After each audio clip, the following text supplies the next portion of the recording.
दर्पण में वो राम का दर्शन पाएगा। हर प्राणी में राम रमे हैं, क्षण भर तुझसे दूर नहीं। देख सके ना जिन आंखों से उन आंखों में नूर नहीं। देखेगा मन मंदिर में जो प्रेम की ज्योत जगाएगा।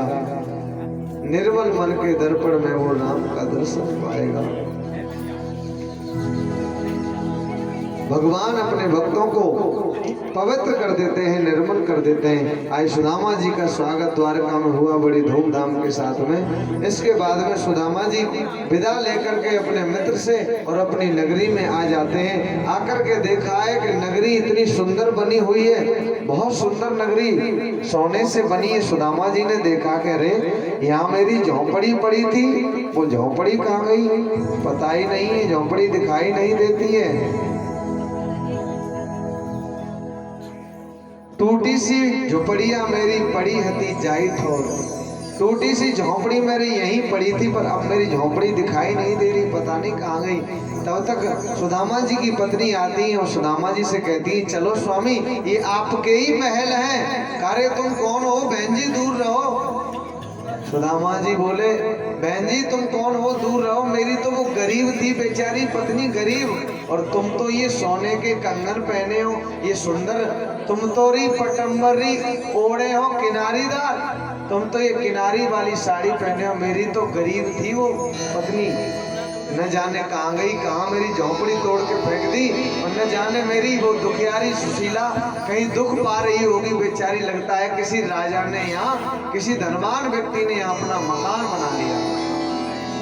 सुशीला ने कहा, मैं ही आपकी पत्नी हूँ स्वामी, ये सब द्वारकाधीश की कृपा से हुआ है, और भगवान की कृपा हो जाए तो राजा, वो रंक भी राजा हो जाता है भगवान की कृपा से।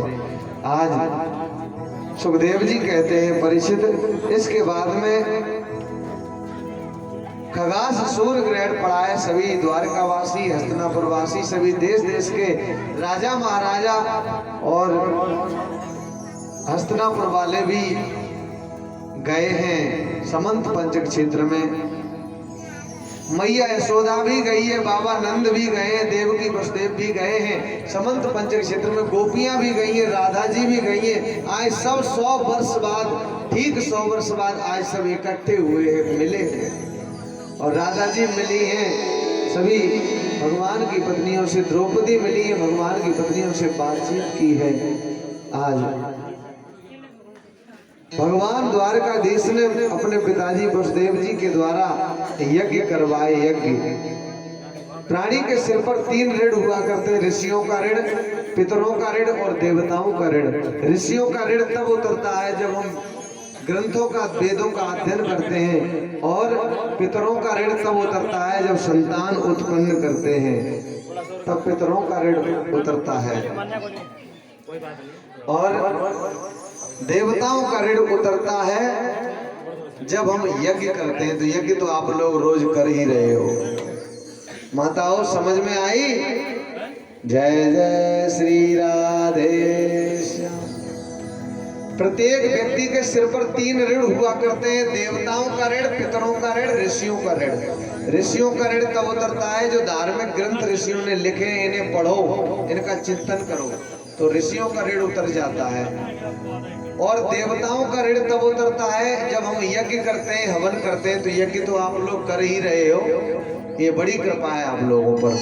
और एक ऋण होता है पितरों का ऋण, जो संतान उत्पन्न जब हम करते हैं तो पितरों के ऋण से मुक्त हो जाते हैं। और देखिए पितरों की कृपा से ही संतान प्राप्त होती है। जिनके पितर दुखी होते हैं उन्हें संतान की प्राप्ति नहीं होती।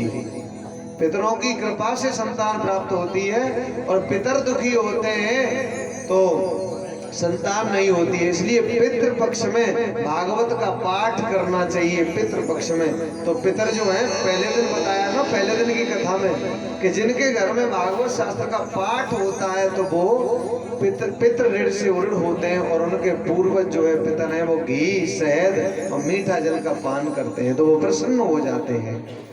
इसलिए सभी मिले हैं यहाँ। अब जो भी आता है महापुरुष संत महात्मा, वो भगवान श्री कृष्ण से मिलने लगता है, उनको प्रणाम करता है, भगवान श्री कृष्ण को नमन करता है। मैया देवकी ने देखा है, माताओं ये कैसी हलचल है,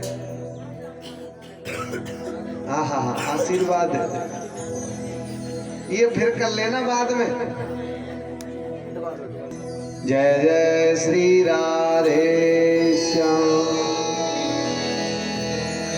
जो भी आता है भगवान श्री कृष्ण को सम्मान देता है। मैया देवकी ने देखा कि लगता मेरा लाला तो भगवान है। मैया देवकी और भगवान श्री कृष्ण के पास आई।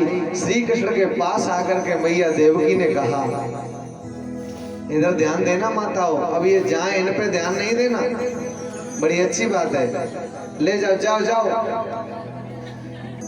मैया देवकी ने देखा कि मेरा लाला भगवान है, तो मैया समझ गई देवकी कृष्ण तू भगवान है। और मैंने सुना है कि तूने अपनी जो गुरु मैया थी उसका पुत्र, मरा हुआ पुत्र लाकर के वापस किया था। पुत्र मेरे 6 बेटा जो कंस ने मारे, उन्होंने मेरा दूध नहीं पी पाया और मुझे उन अपने 6 पुत्रों की याद आती है। वो पता नहीं कहाँ होंगे, अधोगति में होंगे, उनका क्या हुआ होगा। पुत्र मेरे कृष्ण, मेरे लाला तू अगर भगवान है तो जैसे अपनी गुरु मैया का पुत्र वापस किया, वैसे ही मेरे पुत्रों को ला करके मुझे दर्शन करा दे। भगवान श्री कृष्ण ने उन पुत्रों को आज अपनी योग माया के प्रभाव से उन पुत्रों को ला करके आज मैया की गोदी में डाल दिया है। जैसे ही उन पुत्रों का आह्वान किया है, वैसे ही पुत्र एक एक करके मैया की गोदी में आते जा रहे हैं। और मैया का इतनी बूढ़ी हो गई है, इतनी उम्र है, फिर भी दूध अपने आप स्तनों से बहने लगा। इतनी वर्ष बाद भी 100 वर्ष पहले बालकों को जन्म दिया था और 100 वर्ष बाद भी मैया के स्तनों से दूध बासलेस उमड़ा कि मैया के स्तनों से दूध बहने लगा।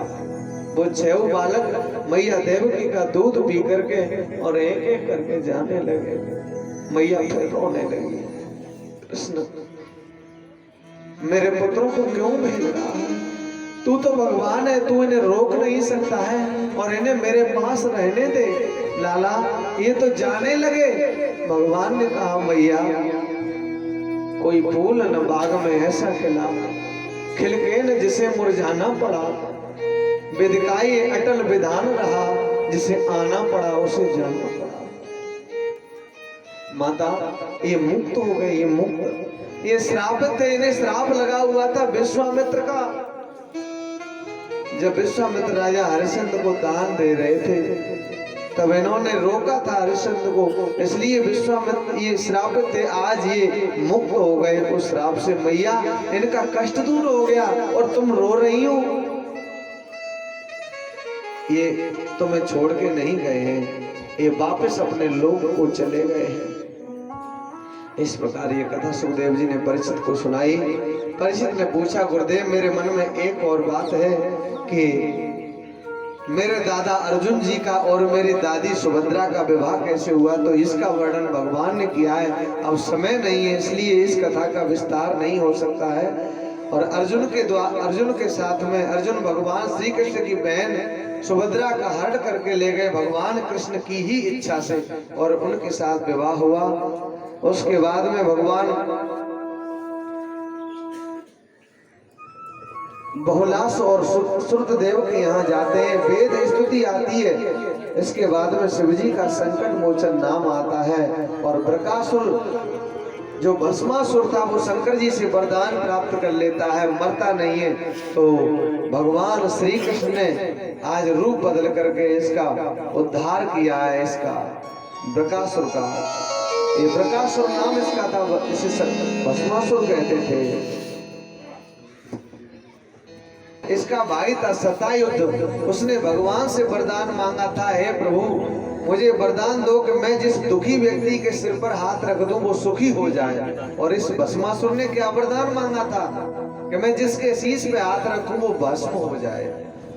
दोनों भाई एक ही पिता की संतान है, लेकिन कितना अंतर है सोच में। एक भाई ने मांगा कि जिस दुखी व्यक्ति के शीश पे हाथ रख दूं वो सुखी हो जाए, और एक भाई मांग रहा है कि जिसके शीश पे हाथ रख दूं वो भस्म हो जाए।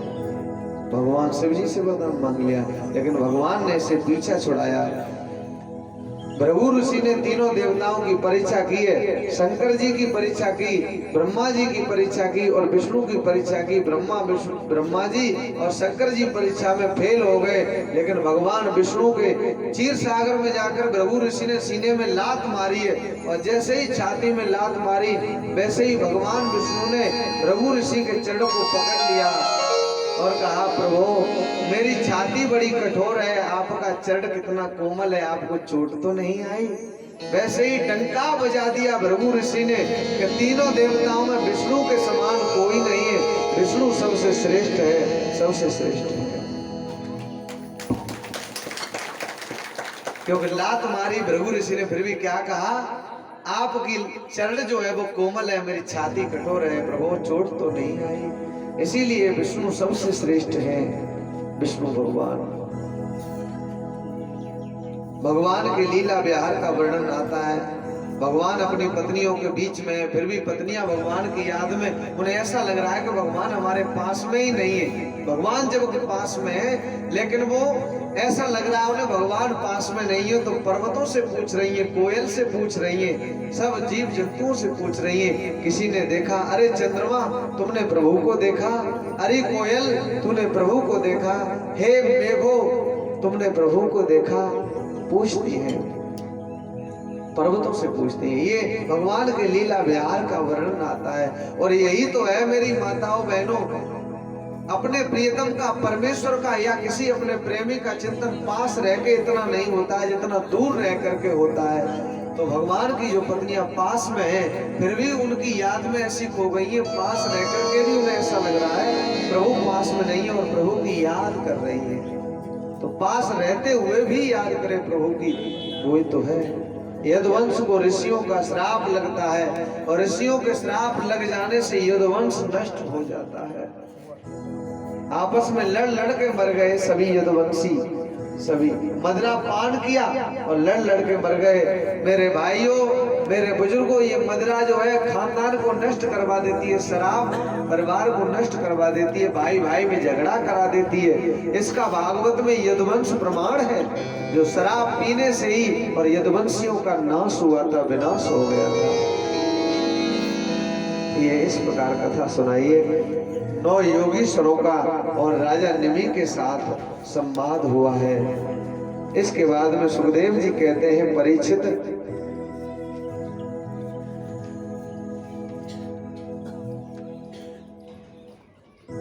उद्धव जी का और भगवान का 11वें स्कंद में उद्धव जी का और भगवान श्री कृष्ण का संवाद होता है। उद्धव जी प्रश्न करते हैं भगवान से, प्रभु मैं जो कुछ पूछना चाहता हूं वो कृपया करके आप बताएंगे। तो उद्धव जी ने भगवान से पूछा है, हे प्रभु आप मुझे बताइए कि बलवान कौन है, सबसे ज्यादा बलवान कौन है? भगवान कहते हैं जिसने अपनी इंद्रियों को अपने बस में कर लिया वही सबसे बड़ा बलवान है। समदर्शिता क्या है? समदर्शिता वो है जो चींटी से लेकर, कीड़ी से लेकर के हाथी तक प्रत्येक जीव में उस ईश्वर का वास देके, यही समदर्शिता है। सुख और दुख क्या है? भगवान श्री कृष्ण कहते हैं